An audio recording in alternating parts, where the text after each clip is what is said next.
Morning. पाठीमागच्या काही लेक्चर्समध्ये आपण युनिव्हेरिएट प्रोबॅबिलिटी डिस्ट्रीब्युशन या टॉपिकची थिअरी म्हणजे रँडम व्हेरिएबलची डेफिनेशन, प्रोबॅबिलिटी मास फंक्शनची डेफिनेशन, डिस्ट्रीब्युशन फंक्शनची डेफिनेशन, त्यानंतर प्रोबॅबिलिटी मास फंक्शन कशा पद्धतीने शोधून काढायचं for a given random variable as well as for a given function of random variable. त्यानंतर प्रॉपर्टीज ऑफ डिस्ट्रीब्युशन फंक्शन, त्यानंतर मेजर्स ऑफ सेंट्रल टेंडन्सीमध्ये median and mode of probability distributions, या सर्व गोष्टींची चर्चा केलेली आहे. त्या अनुषंगाने काही न्यूमेरिकल प्रॉब्लेम्स आपण सोडवलेले आहेत. काही प्रॉब्लेम्स मी तुम्हाला होमवर्कसाठी असाईन केलेले आहेत. तुम्ही ते सर्वांनी काळजीपूर्वक सोडवा. त्याच्यामध्ये काही शंका असतील तर त्या तुम्ही मला पर्सनली व्हॉट्सअप मेसेजद्वारे विचारू शकता. आता या टॉपिकचं कंटिन्युएशन, त्याचा पुढचा भाग, यासंबंधी आपण चर्चा करणार आहोत. तो पुढचा भाग असा आहे, mathematical expectation of univariate random variable. आता या ठिकाणी आपण बघणार आहोत what is definition of mathematical expectation. एखाद्या रँडम व्हेरिएबलचं मॅथमॅटिकल एक्सपेक्टेशन कशा पद्धतीने डिफाईन करायचं. त्याचबरोबर आपण रँडम व्हेरिएबलचं एखादं फंक्शन असेल, जसं की एक्स हा एक रँडम व्हेरिएबल आहे, तर 2x + 3 किंवा x² किंवा 2x² + 3x + 9 अशा प्रकारे जर एखादं फंक्शन डिफाईन केलं असेल तर त्याचं मॅथमॅटिकल एक्सपेक्टेशन म्हणजे काय आणि how to find out mathematical expectation for a given priority mass function, ते आपण बघणार आहोत. त्यानंतर expectation of a random variable, याच्यावरती दोन महत्त्वाचे जे रिझल्ट्स आहेत. रिझल्ट्स ऑन एक्सपेक्टेशन तुम्ही स्क्रीनवरती बघू शकता. Expected value of a constant is a constant आणि expected value of a linear function of x, ax + b, हे एक्स एक लिनियर फंक्शन आहे. तर त्याचं एक्सपेक्टेशन आपण कशा पद्धतीने शोधू शकतो. If I know expected value of x. त्यानंतर आपण चर्चा करणार आहोत मीन आणि व्हेरियन्स युनिव्हेरिएट प्रोबॅबिलिटी डिस्ट्रीब्युशनसाठी. Measure of central tendency mean म्हणजे आपण अभ्यास केलेला आहे, पहा तुमच्या लक्षात येईल की the best measure of central tendency म्हणून ज्याचा उल्लेख केला जातो तो ॲरिथमेटिक मीन किंवा सिम्पली त्याला आपण मीन असं म्हणतो आहे. आणि बेस्ट मेजर ऑफ डिस्पर्शन याला आपण म्हणतो व्हेरियन्स किंवा त्याचं positive square root standard deviation. तर हे जे दोन, एक मेजर ऑफ सेंट्रल टेंडन्सी आणि दुसरं मेजर ऑफ डिस्पर्शन, हे युनिव्हेरिएट प्रायोरिटी डिस्ट्रीब्युशनसाठी कशा पद्धतीने डिफाईन करायचं ते आपण बघणार आहोत.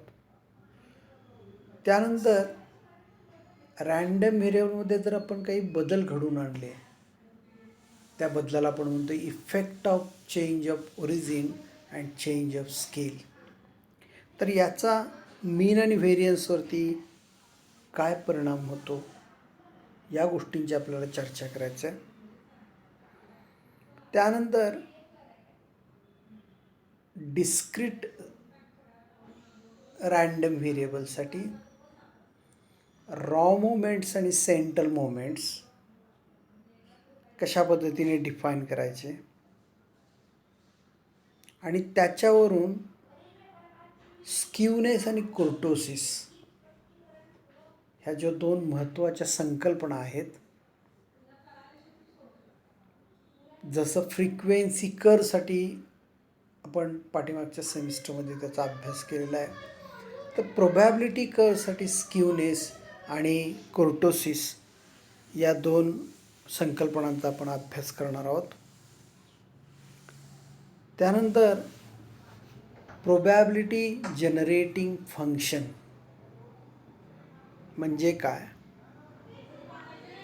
दिलेल्या रँडम व्हेरिएबलसाठी प्रोबॅबिलिटी जनरेटिंग फंक्शन कशा पद्धतीने शोधून काढायचं ते आपण बघणार आहोत. आणि त्याचबरोबर रँडम व्हेरिएबलमध्ये जर आपण काही बदल घडवून आणले, ज्याला आपण effect of change of origin and scale असं म्हणतो, तर त्याचा प्रायोरिटी जनरेटिंग फंक्शनवरती काय परिणाम होतो. त्यानंतर प्रायोरिटी जनरेटिंग फंक्शनचा उपयोग करून आपण रँडम व्हेरिएबलचा मीन आणि व्हेरियन्स शोधू शकतो. ते कशा पद्धतीने शोधता येतं या गोष्टींची आपण चर्चा करणार आहोत. सो आजपासून पुढचे काही लेक्चर्स, हे जे मुद्दे आत्ता मी तुम्हाला सांगितले त्याच्यावरती आपले हे व्हिडिओ लेक्चर्स असणार आहेत. तर या ठिकाणी डेफिनेशन, त्याचा फॉर्म्युला, त्याचं न्यूमेरिकल एक्झाम्पल अशा पद्धतीने त्याची रचना केलेली आहे. काही प्रॉब्लेम्स तुम्हाला एक्सरसाइजसाठी दिले जातील, ते तुम्ही काळजीपूर्वक सोडवून पाहायचं आहे, म्हणजे तुम्ही शिकून घेतलेल्या गोष्टी तुम्हाला अधिक चांगल्या पद्धतीने समजून येतील. Okay, so let's start with this new chapter, new unit of syllabus, that is mathematical expectation. Let us start with first definition, expectation of a random variable x. आता या सगळ्या डेफिनेशन्स डिफाईन करत असताना एक गोष्ट आपण गृहीत धरायची आहे, ती म्हणजे आपल्याकडे एक डिस्क्रीट रँडम व्हेरिएबल आहे आणि त्याचा सॅम्पल स्पेस हा एक फायनाईट सेट आहे, म्हणजे तो x1, x2 so on xn अशा n व्हॅल्यूज घेतो असं मी गृहीत धरतो. तो किती व्हॅल्यू घेतो, 5, 10, 15, 20, आणि त्या व्हॅल्यूच्या प्रोबॅबिलिटीज काय असतात, म्हणजेच आपण त्याचं प्रोबॅबिलिटी मास फंक्शन हे पहिल्यांदा गृहीत धरतो आहे आणि त्याच्यावरून डेफिनेशन्स द्यायचा प्रयत्न करतो आहे. तसं या ठिकाणी let x be a discrete random variable taking values x1, x2 so on xn with probabilities p1, p2 so on pn respectively. म्हणजे याचा अर्थ काय, तर probability of x is equal to x1 is equal to p1. x हा random variable x1 value घेण्याची probability आहे p1. x random variable x2 value घेण्याची probability आहे p2. and so on.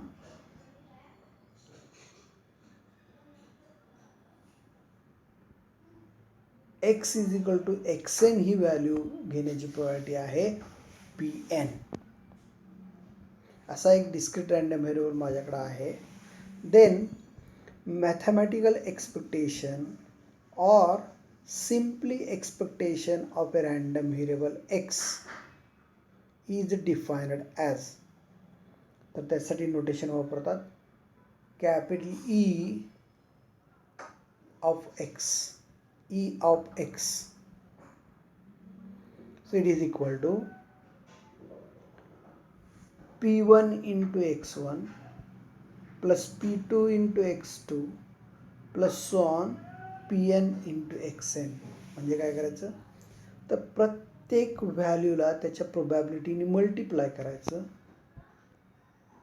आणि जेवढ्या व्हॅल्यूज आहेत त्या सर्वांसाठी या प्रॉडक्टची सम घ्यायची.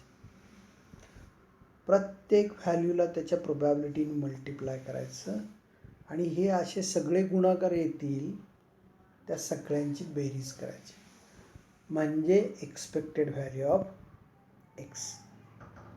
So p1 x1 plus p2 into x2 plus so on pn into xn.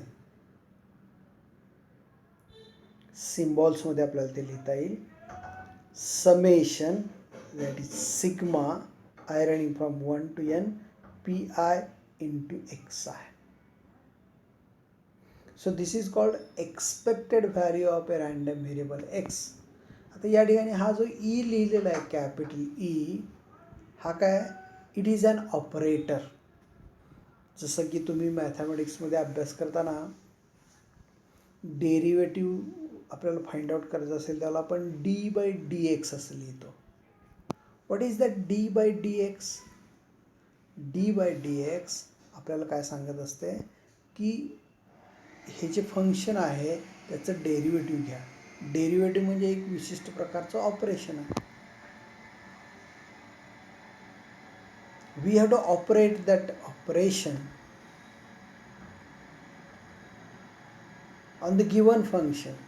तसं या ठिकाणी ई इज अन ऑपरेटर आणि it indicates expectation of a random variable X. Okay, the expectation of a random variable x is also called mean of x. म्हणजे expected value of x हे जे आपण शोधतोय तो म्हणजे दुसरं तिसरं काही नसून रँडम व्हेरिएबलचा मीन असतोय. It is expected value of x. Okay, so expected value of random variable x म्हणजे काय करायचं, तर रँडम व्हेरिएबलच्या जेवढ्या काही व्हॅल्यूज आहेत त्या व्हॅल्यूज आणि त्यांच्या प्रोबॅबिलिटीज यांचं प्रॉडक्ट घ्यायचा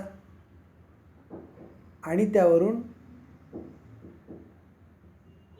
एक्सपेक्टेशन शोधून काढायचं. Let us see one example so you will get the idea of this definition. Here is one numerical problem. The PMF of x is given by x is equal to -2, -1, 0, 1 and 2, and their respective probabilities are 0.2, 0.3, 0.1, 0.3 and 0.1. आता याच्यासाठी आपल्याला expected value of X शोधायचं आहे. So expected value of X is equal to summation I running from 1 to n P I into X I. म्हणजे एक्सच्या एकूण 5 values आहेत आणि त्यांच्या प्रोबॅबिलिटीज आहेत. सो पहिली व्हॅल्यू -2 त्याची प्रोबॅबिलिटी आहे 0.2. So 0.2 into -2 plus 0.3 into -1 plus 0.1 into 0 plus 0.3 into 1 plus 0.1 into 2. म्हणजे रँडम व्हेरिएबलच्या ज्या व्हॅल्यूज आहेत त्या प्रत्येक व्हॅल्यूला त्याच्या प्रोबॅबिलिटीने मल्टिप्लाय केलं आणि या सर्वांची बेरीज केली. तर उत्तर किती मिळते पहा आपल्याला, -0.2. तर हे जे प्रायोरिटी डिस्ट्रीब्युशन आहे त्या प्रायोरिटी डिस्ट्रीब्युशनसाठी मीन किती मिळाला, -0.2 is the mean of this priority distribution. म्हणजे मला जर